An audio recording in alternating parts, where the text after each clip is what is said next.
Have you recently had a fight with your partner? Then let's talk about dealing with conflicts and relationships today. Let's start off by saying that relationships without conflicts do not exist. They don't. Period. But what happens when conflicts grow into quarrels or even fights? How do you recover from that?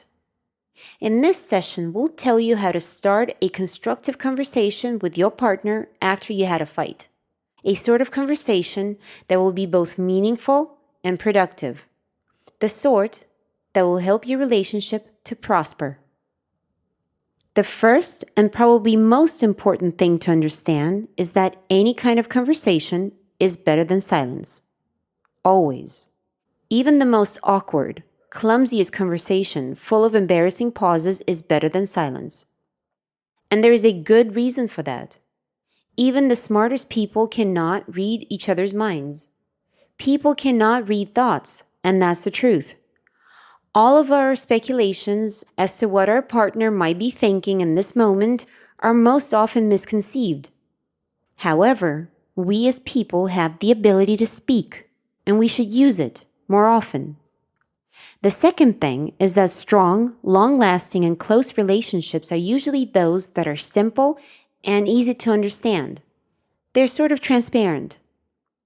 This is why it is important to work through all of the resentments, all of the innuendos, regardless of who is right and who is wrong.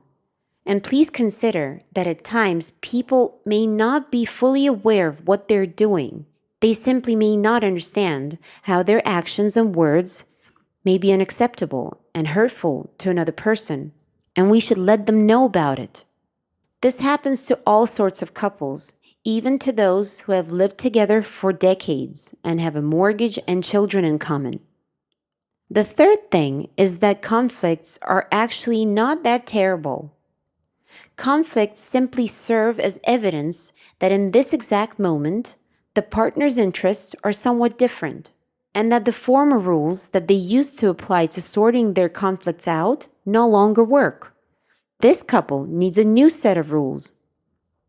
The fourth thing is that relationships are often built on unwritten and unspoken rules and arrangements, which both of the partners are supposed to follow. But the trap here is that those rules remain unspoken for years. So why not use the conflict that's come up as a reason to finally clarify those gray areas and finally have a talk about those rules? That would be incredibly useful for any relationship. The fifth thing is to understand whom you had a fight with. Is it your enemy, a hater, a schemer? Or is it a person with whom you share a love connection or friendship? Perhaps you have dreams in common, plans, children, and a long history of wonderful moments and experiences together. Who is this person to you? Try to figure it out right now. And if you got this, then let's move on. It is important to start any difficult conversation with setting a goal. Think about this. What do you want to get from this conversation?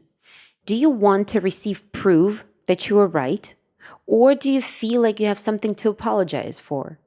Or do you want your relationship to change in some aspect? What aspect? Or perhaps something in your partner's behavior ticks you off. What is it? Or are you anxious about something in your relationship and you want to have a talk about it with your partner? Set a goal. It's important to understand the goal of your conversation, because keeping that goal in mind while you speak with your partner will help you stay on course. And as a result, you won't digress nor get lost in the arguments. And let's agree right here and now that it's not at all productive to start the conversation by recalling all of your mutual resentments from the moment of your getting together. Nor is it productive to start throwing blame at each other. But it would be productive to discuss a specific problem at hand and then look for a solution that will be the best fit for the two of you. And now, let's turn to the main task at hand. How do you start a conversation with your partner after you had a fight? The very, very best start would be to accept the fact that your partner has a right. that your partner has a right for his or her own point of view on the situation. Just simply accept that right. Say something along the lines of, I understand you. I understand that you want it to be this way and that it looks right to you. And at the moment, please keep in mind that you are two adults who mutually accept each other's right for an opinion and personal wishes. After this, ask your partner for something like this. Let's try to discuss this like two adults.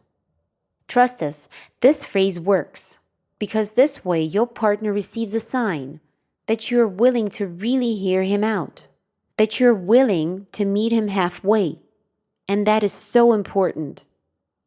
What, like I should do this always? You may ask. No, not always. You should do this only if your partner is ready to have a conversation. If he or she is ready to look for a solution together with you. And don't feel bad if you do not succeed from the first try. Make another attempt to have a meaningful conversation. However, if on your third, fourth, or fifth try, your partner is still reluctant to meet you halfway, then ask yourself, is it really worth trying to make up with this person?